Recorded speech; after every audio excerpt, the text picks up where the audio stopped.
Assalamualaikum warahmatullahi wabarakatuh. Alhamdulillahi wahdah. Wassalatan wassalaman ala man la nabiyya ba'dah. Amma ba'. Bab ke-30 dalam kitab Katatib Al-Quran fi Tajwid Kalam Ar-Rahman membincangkan bacaan tebal dan nipis. Dalam episod yang lepas, kita dah bincang panjang berkaitan keadaan ra, yang mana ada 8 keadaan bila mana ra itu dibaca dengan nipis. Jadi dalam episod kali ini, kita akan lihat keadaan yang kedua, yang mana ra itu boleh dibaca dengan nipis dan boleh juga dibaca dengan tebal. Namun, lebih baik jika kita bacakan dengan nipis. Ada 4 keadaan semuanya. Keadaan pertama, boleh buka halaman 257. Di keadaan pertama, ra yang dibaca dengan wakaf padanya dengan sukun, dan selepasnya sebenarnya ada huruf ya, namun huruf ya tersebut dihazafkan, dihilangkan bagi meringankannya.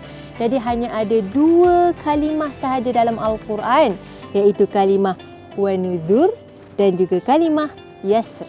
Dalam surah Al-Qamar ayat 16, juga dalam surah Al-Fajr ayat 4, iaitu yasr. Adapun kalimah wa nudhur terdapat 6 tempat dalam surah Al-Qamar. 4 daripadanya dengan firman Allah, A'udzubillahi minasyaitonirrajim. Fakaifa kana 'adzabi wa nudhur.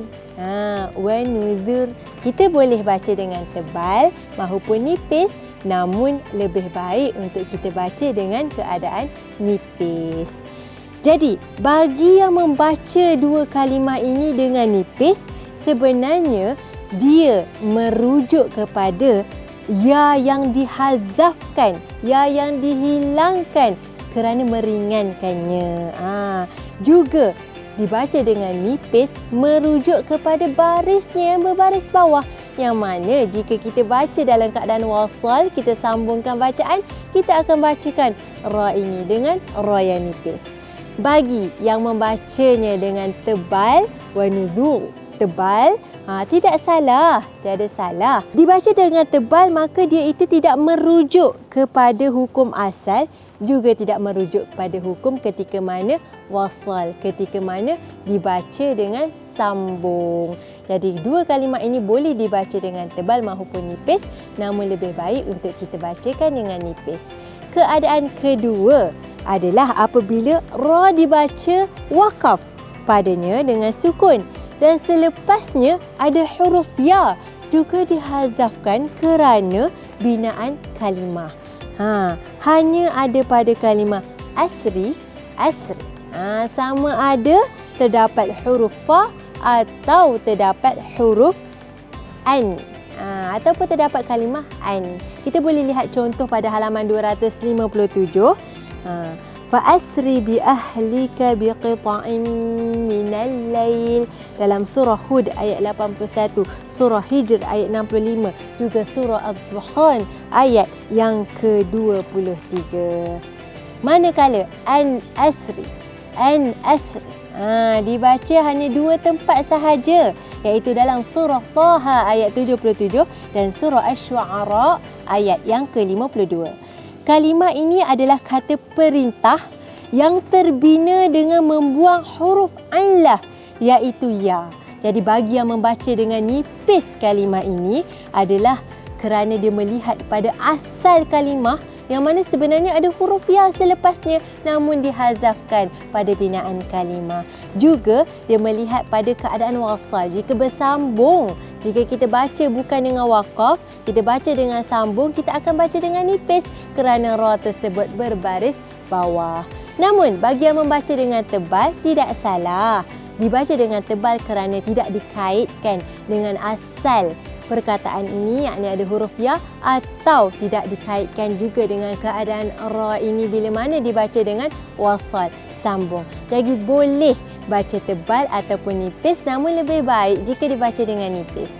Jadi kita berpindah ke keadaan ketiga, iaitu ra berbaris bawah yang diwakafkan dan sebelumnya huruf mati yang musta'li, iaitu huruf isti'la. Dan sebelumnya lagi huruf yang berbaris bawah. Contoh, wa asalna lahu ainal qitr. Qitr. Ra ini adalah ra yang berbaris bawah namun diwakafkan. Qitr.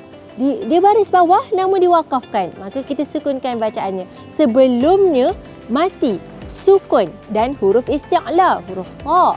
Dan sebelumnya lagi adalah huruf yang berbaris bawah. Qitr. Jadi keadaan ini, dalam perkataan ini boleh dibaca tebal, boleh dibaca nipis. Namun lebih baik untuk kita baca dengan nipis. Keadaan yang terakhir dalam keadaan huruf ra ini adalah ra sukun di pertengahan kalimah. Sebelumnya huruf berbaris bawah yang asli dan selepasnya ada huruf al-isti'la. Nama huruf isti'la itu berbaris bawah. Hanya ada satu perkataan sahaja dalam Al-Quran, iaitu pada surah Asy-Syu'ara ayat 63, kalimahnya adalah firq. Firqin. Firqin. Ra ini bertanda sukun, bertanda mati. Sebelumnya berbaris bawah, selepasnya ada huruf isti'la. Nama huruf isti'la itu berbaris bawah. Maka dengan ra ini boleh kita baca tebal maupun nipis, namun lebih baik untuk kita baca dengan nipis. Perkongsian keadaan ra ini, yang mana ada 4 keadaan, kita bacakan dengan boleh tebal atau nipis, namun lebih baik untuk kita baca dengan nipis.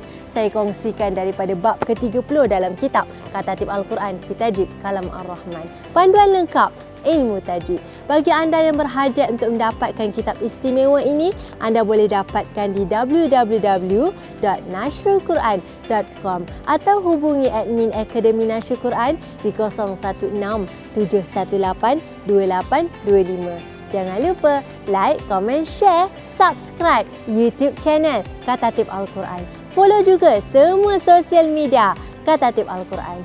Segala yang baik itu datangnya daripada Allah Subhanahu Wa Taala. Wabillahi taufiq wal hidayah.